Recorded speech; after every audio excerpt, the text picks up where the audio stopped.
My name is Marie, and we did our project on oil. So to introduce oil, let's look at some historical uses. So Native Americans in the West used tar pits for their fire and different ceremonies. The first commercial oil well in America was drilled in 1859 in Pennsylvania, and currently, since then, oil is the leading source of energy in the worldwide economy, around 33.1%. The US consumes a lot of oil, around 7.03 billion barrels, but only 3.43 were produced by the US. So there's a heavy reliance, and we'll see where we get our oil later on. So what is oil and where did it come from? So crude oil or petroleum is formed when the right geological conditions are met.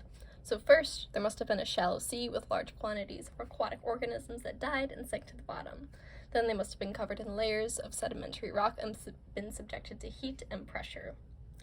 Then the oil must have had to migrate upwards, and it can either go into a section of porous rock or onto the surface in tar pits. Finally, oil in a porous rock reservoir must have been trapped by a layer of impermeable rock or cap rock to prevent the oil from seeping to the surface, in the case of oil reservoirs. The reason that this happens is because crude oil is lighter than water, so it tended to migrate upwards.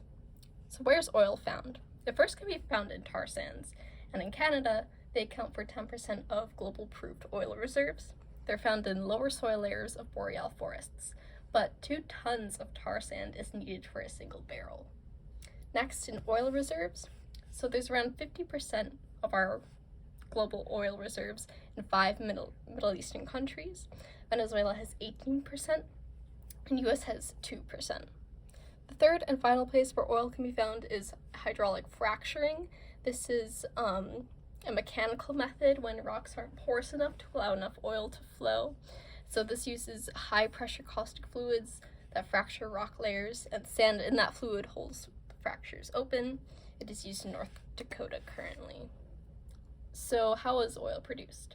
So there's different phases, and the efficiency of it is calculated with EROI, which is 1 unit of energy needed to extract oil, rewarded with X units of energy. So primary recovery extracts up to 20% of oil in a reservoir, and an engine is used to pump up the oil. Next is secondary recovery, which is slightly less efficient, where it extracts another 10 to 20% of oil in the reserve, and it sometimes injects water or CO2 gas to displace the oil. And historically, people have stopped here, but in order to reduce our dependency on other countries for oil, we have used new technology for tertiary recovery or enhanced oil recovery. So there's a few different ones. There's thermal recovery, which injects hot steam to thin out thick oil.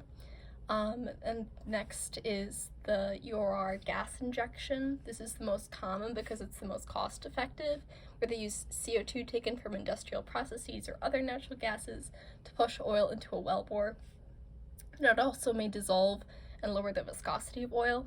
The third is the most expensive, which is the least common, which is chemical injection, which uses polymers or surfactants to lower surface tension of the oil to improve flow. So where does it go? It goes to oil refineries. So crude oil is made up of 100 different types of hydrocarbon molecules, each with a different boiling point and weight.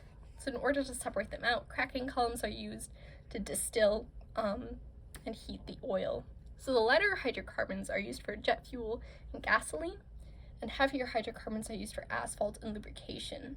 15 to 16% of oil is used for non-energy products like our solvents, plastics, or fertilizers, and 70% of every barrel of crude oil is converted to automobile fuel.